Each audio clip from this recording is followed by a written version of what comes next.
آج آپ لوگوں کو میں نے خاص مقصد کے لیے بلایا. جیسا کہ آپ لوگ سب جانتے ہیں پچھلے 1-2 دن سے جو پونچھ بفلیاز سے جو خبریں آ رہی ہیں بہت ہی افسوسناک ہیں، تکلیف دہ ہیں. پہلے وہاں 5 آرمی کے جوان جو ہیں جاں بحق ہوئے ملیٹنٹ کے ایمبوش میں، ان کے حملے میں. اور جو اخباروں سے ہم پڑھتے ہیں، کیونکہ وہاں تو اس وقت جو ہے انٹرنیٹ وغیرہ سب ڈاؤن ہے، بند ہے، تو اس کے بعد شاید ملیٹنٹ ہاتھ نہیں آئے ہیں، بھاگ گئے ہیں، کیا ہوا ہے کیا نہیں ہوا ہے. مگر اس کے بعد وہاں ایک گاؤں ہے ٹوپی بفلیاز میں، وہاں سے آرمی نے 15 لوگوں کو پک اپ کیا پوچھ تاچھ کے لیے. اور اس کے بعد ان میں سے 3 جو لوگ ہیں،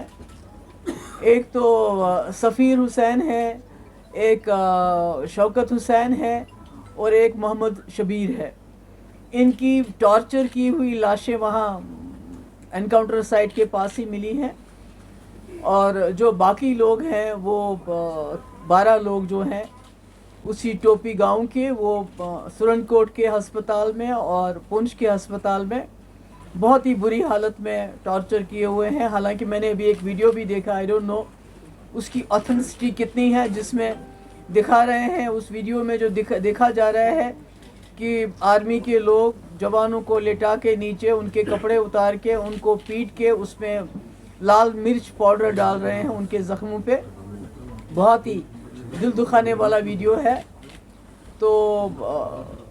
میرا یہ کہنا ہے کہ یہ ایسے علاقے میں ہو رہا ہے، راجوری پونچھ ایسا علاقہ ہے جس نے کبھی بھی وائلنس کو ساتھ نہیں دیا، انہوں نے کبھی ملیٹنسی کو ساتھ نہیں دیا. وہ بہت ہی زیادہ پرامن لوگ ہیں، امن پسند لوگ ہیں. اور آج پچھلے کئی سال سے، پچھلے 2-3 سال سے ہم دیکھ رہے ہیں کہ وہاں بھی جو ملیٹنسی کا وہاں نام و نشان نہیں تھا، آج ملیٹنسی وہاں بھی ہے. حالانکہ لوکل اس میں کوئی انوالو نہیں ہے. آج تک جتنے بھی لوگ پکڑے گئے یا کوئی مارا بھی گیا، خاص تو لوگ مارے نہیں گئے، پر جتنے بھی مارے گئے ہیں وہ باہر کے لوگ تھے. تو ایسے میں میرا یہ کہنا ہے کہ بی جے پی کا یہ جو دعویٰ ہے، یہ جو ڈنڈورا روز روز وہ پیٹتی ہے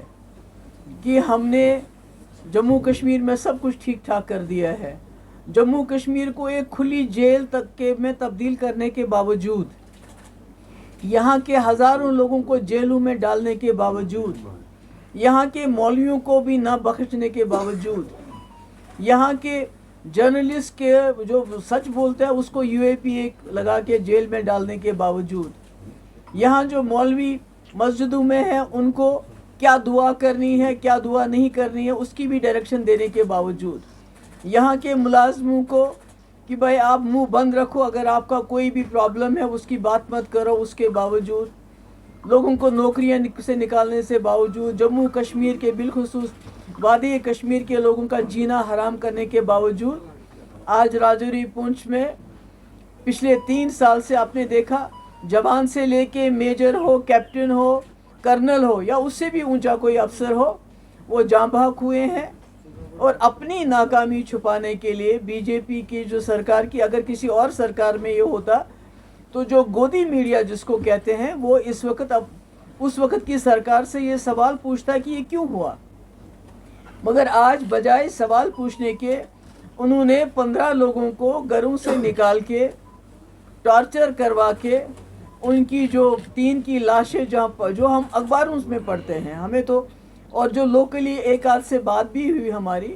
وہ کہتے ہیں ہم گھر میں بیٹھے تھے، آئے اور ہم کو لے کے گئے اور لاشیں وہاں بھی اور ہسپتالوں میں بھی ہیں. تو میرے کہنے کا مقصد ہے کہ یہ کیسا خوشحال کشمیر ہے، یہ کیسا نیا کشمیر ہے جہاں پر نہ تو آپ کا آرمی والا ہی سرکشت ہے اور نہ یہاں کے لوگ سرکشت ہیں. اتنا اس کو جیل میں کنورٹ کرنے کے باوجود بھی اتنے دلدوز حادثات ہو رہے ہیں، اور اوپر سے یہ ڈنڈورا پیٹتے ہیں یا سب ٹھیک ٹھاک ہے. اور اس کی ایک بڑی وجہ یہ بھی ہے کہ جو امشی پورہ میں انکاؤنٹر ہوا، جہاں 3 راجوری کے جو نوجوان ہیں ان کو فیک انکاؤنٹر میں مارا گیا، آرمی کورٹ نے فیصلہ دیا، مجرم کو سزا دی، اور سول کورٹ نے اس سزا کو پھیر دیا اور اس ملزم کو رہائی کر دی. تو کہیں نہ کہیں وہ میسیج بھی شاید فورسز میں چلا گیا ہے کہ اگر ہم کچھ بھی کر لیں، فیک انکاؤنٹر کریں، ٹارچر کریں، کچھ بھی کریں، تو شاید دنیا کی کوئی عدالت، کیونکہ جب آپ آرمی نے جو فیصلہ دیا اس کو بھی بدل لیتے ہو تو پھر اس کے بعد کیا ہے، کیا رہا ہے ہمارے پاس؟ تو اس لیے حالانکہ گورنر صاحب خود ان کے گھر گئے تھے راجوری میں، جو وہ امشی پورہ میں 3 نوجوان ہمارے جاں بحق ہوئے تھے، اور انہیں یقین دلایا تھا کہ میں انصاف دوں گا، پر انصاف کی تو کوئی مجھے صورت نظر نہیں آتی ہے۔ اب انکوائری ہوگی، کیا پتہ چلے گا، یہ تو اللہ تعالیٰ بہتر جانتا ہے، مگر میری گورنر صاحب سے یہ ڈیمانڈ ہے کہ یہ جو 3 لوگ نہتے بے قصور بلا کسی وجہ کے جس بے دردی سے ان کو ٹارچر کر کے سڑک پہ پھینکا گیا، تو کم سے کم جب تک آپ انکوائری کریں گے، کیونکہ شاید یہ عادت سی پڑ گئی ہے ہماری کہ ہم ڈیمانڈ کرتے ہیں یہ انکوائری وہ انکوائری، بعد میں اس کا کوئی خاص نتیجہ تو ہوتا نہیں۔ ایک ہی انکوائری ہوئی تھی امشی پورہ کی، اس میں بھی آپ سزا پلٹ دی ہمارے سول کورٹ نے، آرمی کورٹ کی جو رولنگ تھی۔ تو ہم یہ کہیں گے، ان سے یہ کہیں گے کہ کم سے کم جب تک انکوائری ہوگی، اس کی رپورٹ آئے گی، تب تک یہ جو 3 غریب نوجوان، اس میں ایک سب سے بڑا 40 سال کا تھا، باقی تو کم عمر کے ہیں، ان کو 50 لاکھ روپے ان کے گھر والوں کی، کیونکہ بہت غریب لوگ ہیں، ان کو ملنا چاہیے۔ اور اس کے ساتھ جو لوگ ہسپتال میں اس وقت زندگی اور موت کی لڑائی لڑ رہے ہیں، ان کا علاج، اور کم سے کم ان میں سے مجھے